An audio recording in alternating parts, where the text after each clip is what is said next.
Welcome back to the Basketball Show. We're living in 1969 with our music choices today.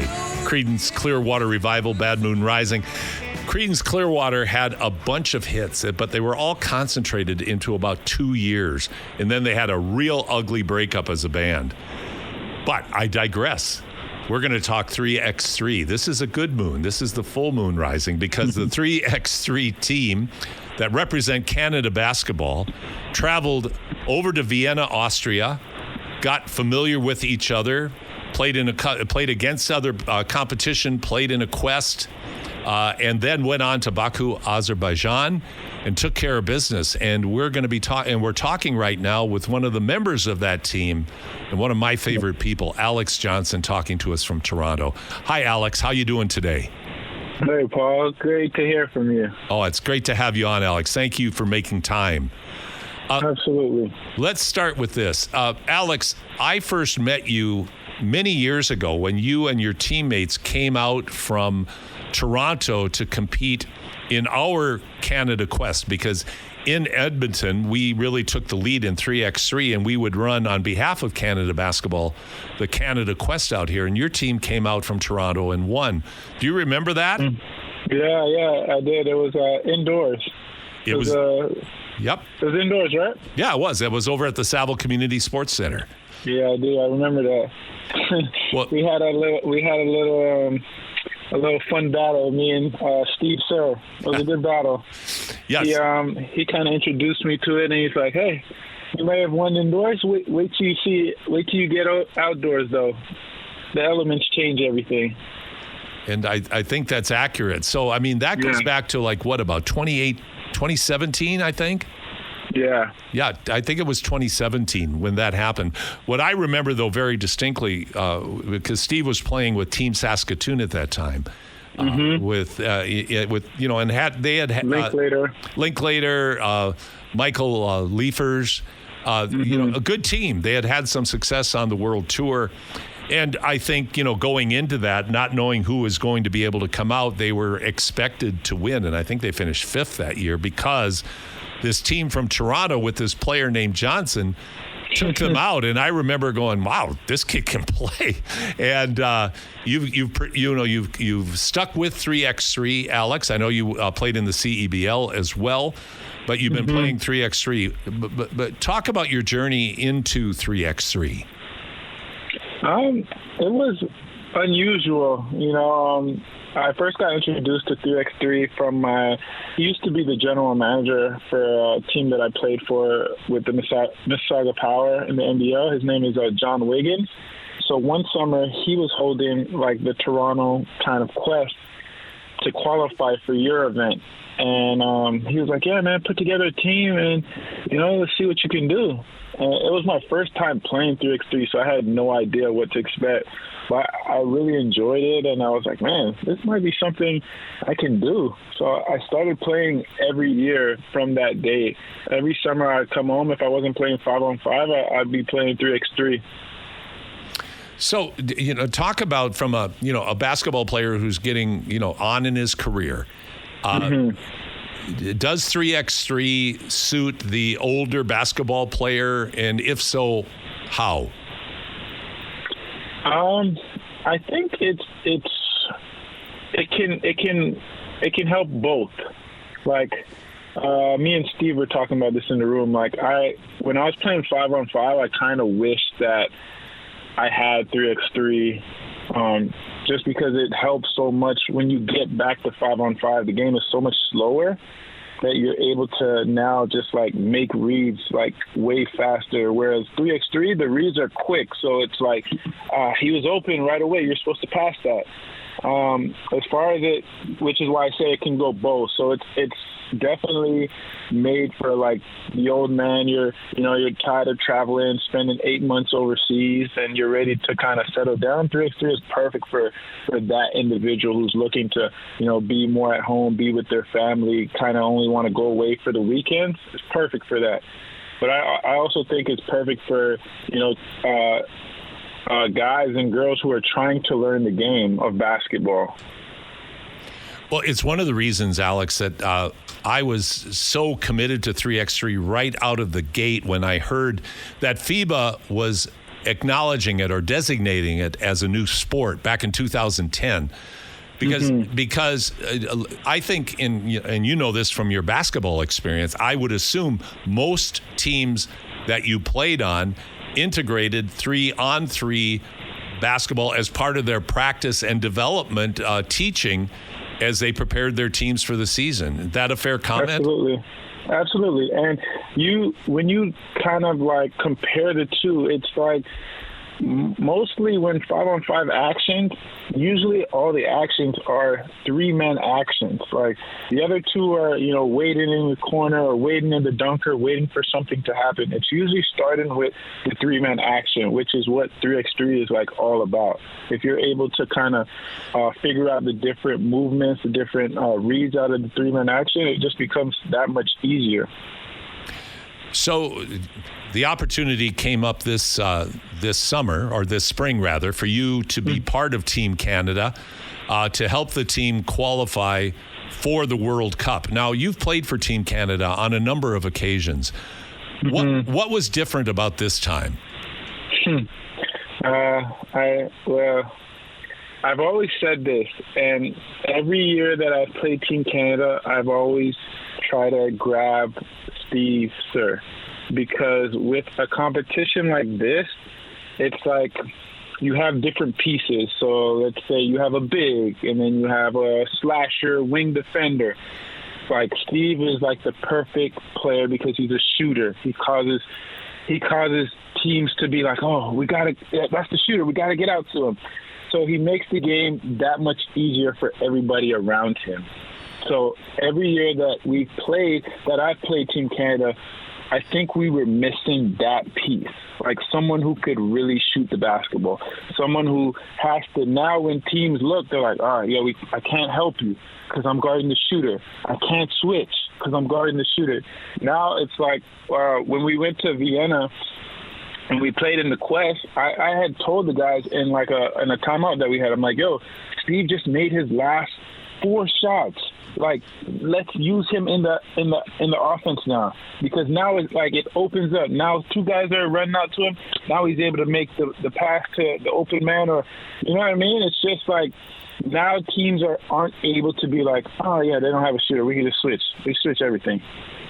That's really interesting you say that, because when you look at the great teams around the world that are consistently great, they have at least one great shooter. I mean, you look at Ub out of Serbia, at the top. I mean, with the maestro, Nesterovic, who's been around forever. He can really shoot the ball, and that makes it so much easier for Dr. Strange. And people, by the way, I'm throwing out some nicknames here, but you got to come to our Hoop City 3x3 event in early August in West Edmonton Mall, because you're going to see these guys play. Oh yeah, that would be great. Yeah, and I think Alex, like the crafting of your team this year. Talk about your teammates. You had Steve as the shooter, but talk about your other teammates. Jerome, athletic. I won't say a big. He's like multi-versatile. He can shoot it. He can roll. Has a good feel for the game around the basket. And then Grant, just like strong defender, but great slasher, who shot really well for the tournament. I think he shot over 50%. So it was like having 2 shooters this weekend, which was amazing. And you, Alex, you're a point guard. For people who haven't seen Alex play, point guard, explosive, shoot the ball, dribble, penetrate, find your teammates. What impressed me in watching the game this weekend was your calmness and your mindfulness as a point guard in getting everybody involved at the right time, but still seizing the opportunities to score, particularly in Game 3 when you had them. Is that a fair summary of your game? Yeah, definitely. For me coming in, I know Steve, Grant, and Jerome had played together for the AmeriCup, so they had built that chemistry. So I didn't want to come and be like, oh, I'm the guy now. Like, I kind of wanted to because 3x3 chemistry is so important. And when you're able to take the kind of the I out of it and say, like, yo, we're going to do this, we are going to do this, it becomes that much easier. So it was like, okay, what do we need? Like, we don't need me to score 12, 15 points or 8 points. We need someone who's going to come in, run the offense, facilitate, knock down open shots, grab offensive rebounds, give us more possessions. So I was like willing, and like I'm just glad that I was able to fit into that role for this past weekend.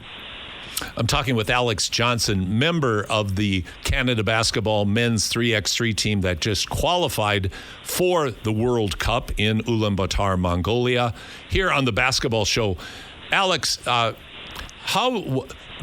if I gave you the ability to develop 3x3 as a sport nationally, what would be maybe the first one or two steps you would take to get people more, I think, more aware of and trying 3x3 out? That's a great question.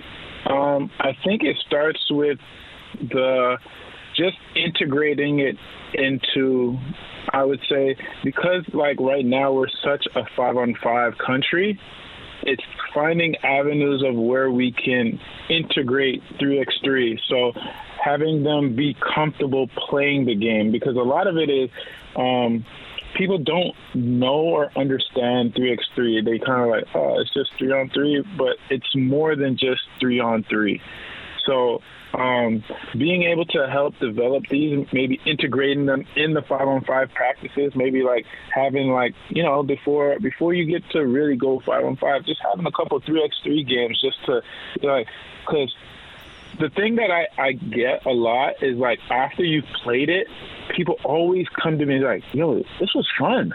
Like, I had a good time. Yeah. Like, so it's like just them not knowing what it's about. So being able to kind of integrate that. And then if I could, man, just having more like tournaments or, you know, quests, or I just feel like over in Canada, we just don't have enough. Like when we have something, like you've done a great job of just hosting tournaments, hosting events. And I'm sure people have asked you like, hey, when's the next one? So if we're able to kind of like, I don't know, develop it where we're having events, and maybe one day, hopefully in the near future, we have a league where people are like, yeah, man, I'll play. Like I got a team, or I want to put together a team. I think that's like the goal. The way I've described it, Alex, and see if this resonates with you, is that we really need to the goal should be through the LA Olympics to help make 3x3 part of the basketball ecosystem in the way that you described it, that it is part of basketball. So when people think of basketball, they think, you know, I can play 5-on-5 or 3-on-3, or I can play 5-on-5 and 3x3. Like that is the mindset we have to change. I think that volleyball's been successful with beach volleyball in being able to do that. And I think that's what 3x3, it's kind of in that infant stage, struggling to find some critical mass. We're getting closer, it's getting better, but we're not there yet. And it just is going to take consistent effort, providing, as you just really described very well, it's going to take consistent effort, providing more opportunities to expose people to the game, because once they play, they're going to keep playing it. Yeah, definitely. So I agree. So coming up, not that far away, World Cup in Ulaanbaatar. Talk about how you're preparing for that. Well, I've kind of just, you know, haven't taken any days off.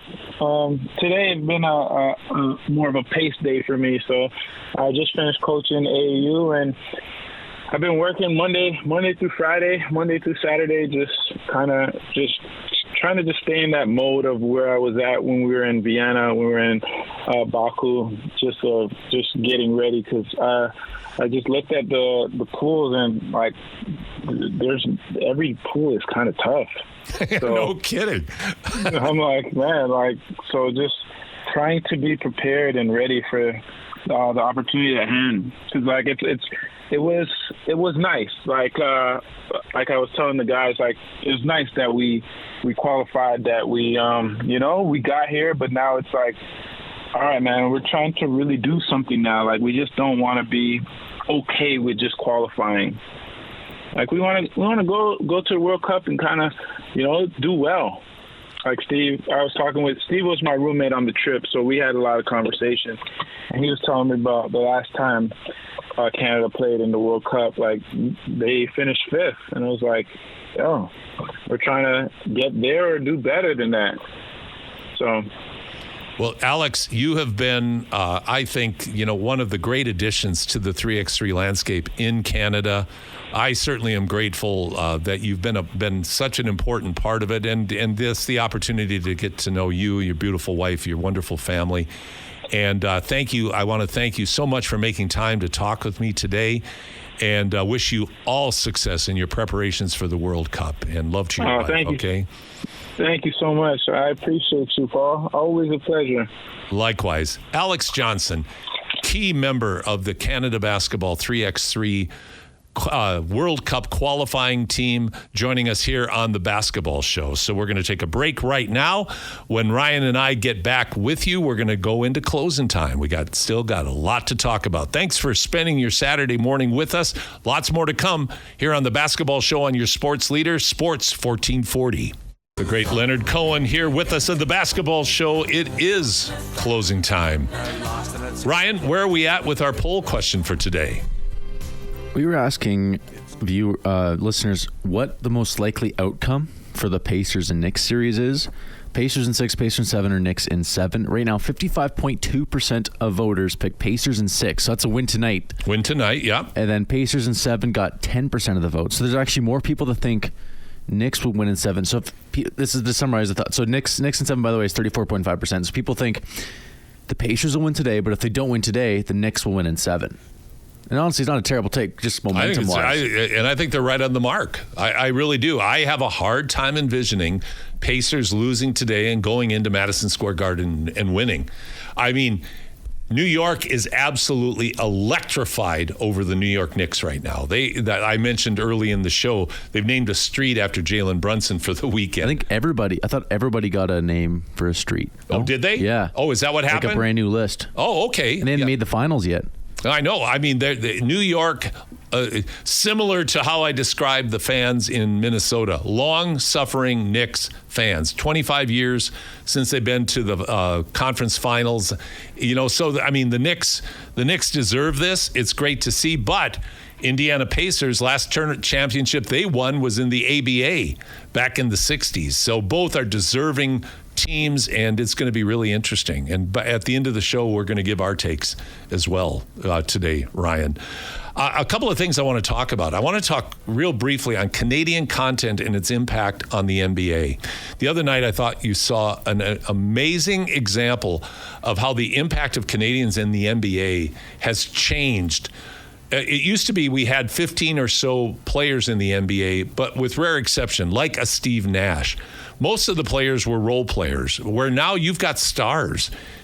I mean, Shai Gilgeous-Alexander, obviously the best example. But the other night when you were watching the Timberwolves, when you've been watching the series between the Timberwolves and the Thunder, the Canadian impact is enormous because you go beyond Gilgeous-Alexander's greatness. Lou Dort's outstanding defensive play doesn't always show up in the box score, but the guy is a lockdown defender, 6'2", 6'3", with a 6'8" wingspan, super athletic, super strong. Looks like he would play in the NFL, like really a strong man. Great defender. And then Gilgeous-Alexander's cousin, Nickeil Alexander-Walker. If I had $1 every time they mentioned that they were cousins, I'd be a very rich man. But every 3 minutes, it was like, oh, the cousin. But it's extraordinary to have kids that grew up together in Canada being that impactful in the latter stages of the NBA. And you got playoff. Ben Mathurin on the other side. And and Matherin's doing a great job. He really struggled in the previous series against drawing a blank who they played before, but he has Cavs. Yeah, against the Cavs. But he has emerged as an essential piece. And in a lot, like the other night, was the only bright star, really, that played well for Indiana. He wasn't there. The Pacers might only have like 75, 80 points. I know. No, Matherin's not good. Matherin's, and he's been ferocious at the way he's gone to the basket, and also a very good defender. So kudos to the Canadians in the NBA, not just adding more Canadian content, but quality Canadian content into the NBA. It's very cool to see. Now, there's a couple of things that have been talked about a lot as well are there a couple of rule changes that need to happen in the NBA, i.e. the intentional fouling? Up three? Like when you foul up three? Up three. And you know, I find that to be an intriguing thought. Because Did you do that when you were coaching? Did you ever foul up three or just let it play? I didn't. I mean, I knew that was a possible strategy. I just chose not to. Are you a believer in it then or no? I'm not really a believer or a disbeliever in it. Executed properly, it works, I think. But it's a matter of executing it properly with the right personnel. It does, and it presents problems if you try to legislate it out of the game, because if you say an intentional foul is 3 shots or 2 shots in the ball, that would change it. But how do you decide what's an intentional foul? Because the immediate reaction from the coaches on the opposite team will be, we're still going to foul and execute that strategy. It's just going to look like a regular foul. But then if they do that, then it'd be like, well, at the end of the game when you actually have to foul, it's all of a sudden 2 shots in the ball and there's no way you come back. Exactly. So maybe they can, if they're up 3, they have to like make that a rule. Like that. If you're up 3, maybe you can intentional foul, but even then it kind of gets a little murky. And to me, the best way to solve it is don't be down. Yeah, just don't be losing. Yeah, don't be losing, because that strategy can be implemented. Yeah. Now, the one that I do object to, and I think there's a couple of solutions that are already in the NCAA that the NBA should adapt. And that, I mean, for lack of a better description, is the hack-a-shack approach. Like with Robinson being a sub 50% free throw shooter, you have Indiana fouling him at certain times. Like they have restrictions. You can't do it in the last 2 minutes, that sort of thing. But to me, the simple solution is if you're just going to hug a guy, 2 shots in the ball. But the solution to that could be like, to play devil's advocate, just make your free throws then. Well, exactly. No? Yeah, but you know, you're right. It is a conundrum. Be better than the rule, dictates. Like if you have such a blaring weakness, maybe it's different than the up 3 because that's not a weakness. But if you have such a blaring weakness in your game, is it not fair to be able to expose it as another team? Absolutely, and that's a conundrum. But I am of the mind. It does kind of ruin the flow of the game. Well, like it's up and down. All of a sudden, we're shooting 20 free throws with Mitchell Robinson. Here's the solution to it. To me, that intentional hug, 2 shots in the ball, then that will go away. That will stop. But if you want to get Robinson to the free throw line, as soon as he touches the ball, you foul him. That to me is. So you say away from the ball fouls, 2 in the ball. Yeah. In the last 2 minutes, maybe. Or just overall? Or I would just say overall. Okay. Like they do that in the NCAA. They just don't allow that. Yeah. The other thing is the defense, playing defense within the cylinder of the player. There have been a number of, and by that I mean players are into the guy they're defending with the ball, hands, face, and the player with the ball trying to clear, and this happened to Gilgeous-Alexander. Happened to Michael Jordan all the time too. Michael Jordan all the time too. They're in your face, and to clear them out, you swing the ball through, not with elbows up, but you catch somebody's face with your elbow.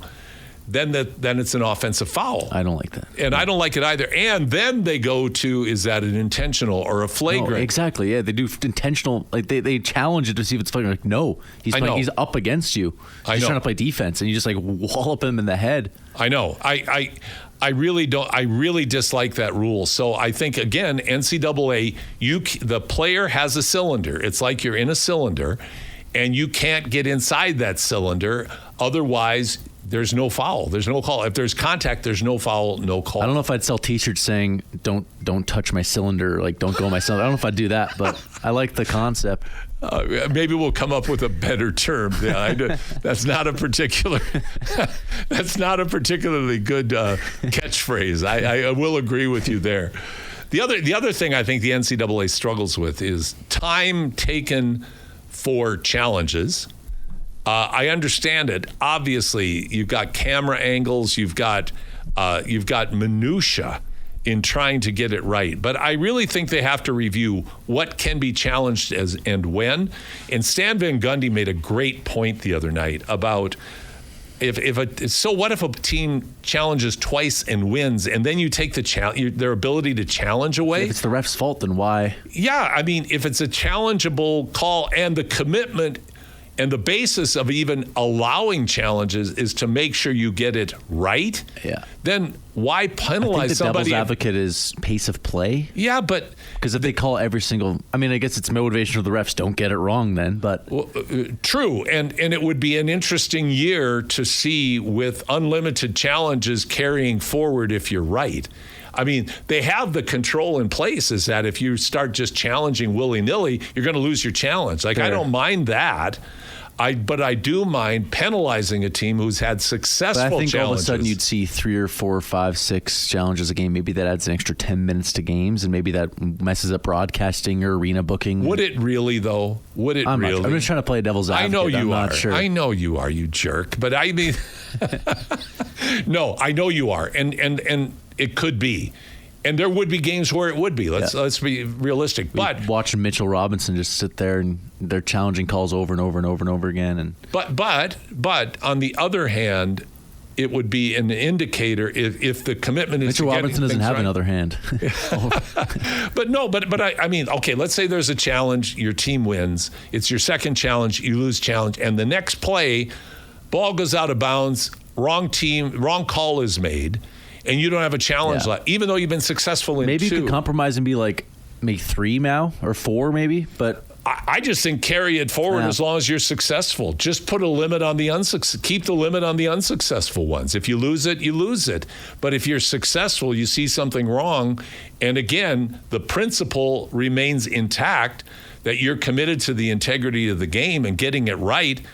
Then why penalize a team for being right twice? Yeah. That to me is the fatal flaw in it, is you're penalizing the team. So in the NFL, they actually have a model where there's 2 challenges, and if you get one of the first 2 wrong, you get 2 no matter what. If you get the first one wrong, you get a second one, but you'll not get a third. I like that. If you get 2 right, though, you get a bonus third challenge. There you go. In the NFL. There you go. That's better than this. You can't challenge in the last 2 minutes of the first half or second half. Fun fact. I don't know if you would want that. But officials will challenge then, right? Yeah. They can call it from up top. Yeah. One of the interesting outcomes of the challenge, though, that I find most fascinating is when teams will challenge a call, not expecting to win, let's say, an out of bounds call, but they'll find a foul in there. Yeah. I don't like that. Like, if you're challenging, do you think that should count towards a successful challenge and getting your challenge back?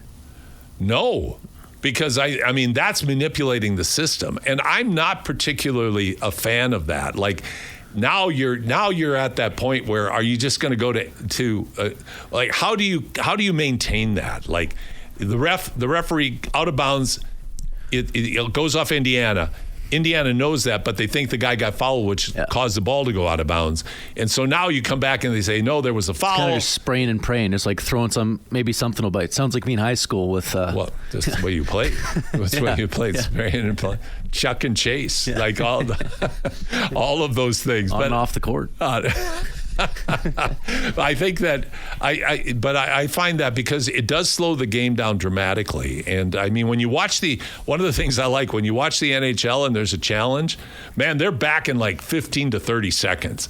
Boom, this is done. With the NBA, and I think it's more complicated because you don't have out of bounds lines, you don't have the same dynamics, so it's a bit unfair.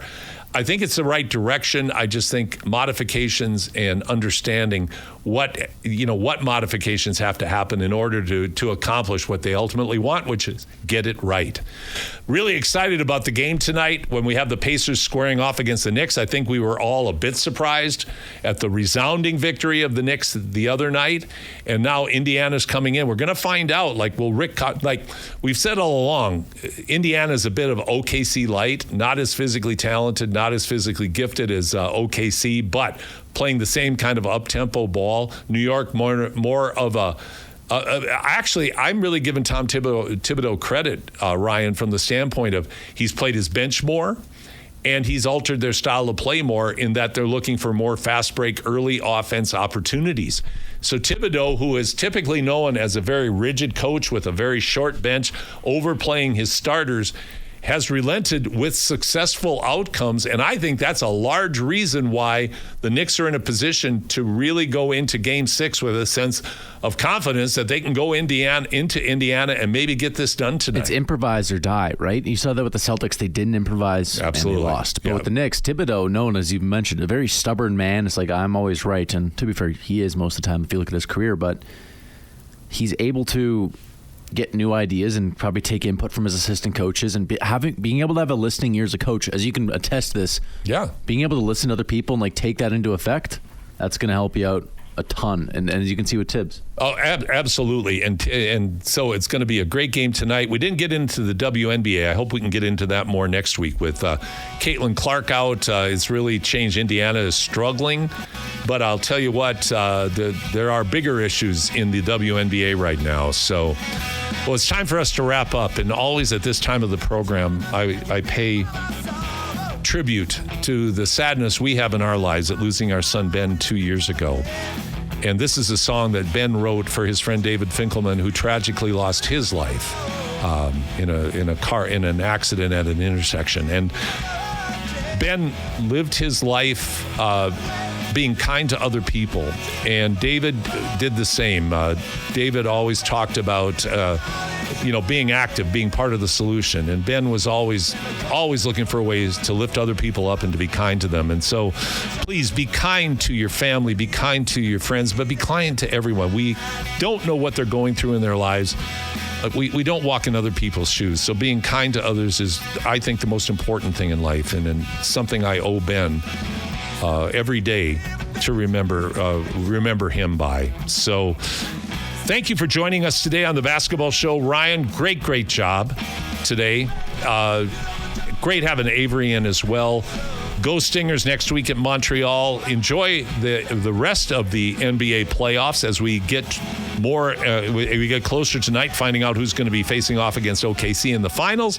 Everybody in Edmonton, enjoy the Stanley Cup finals. It's a great time for sport in our city. You've been listening to the Basketball Show on your sports leader, Sports 1440. Paul Sir, Ryan Reed saying have a great week on and off the court.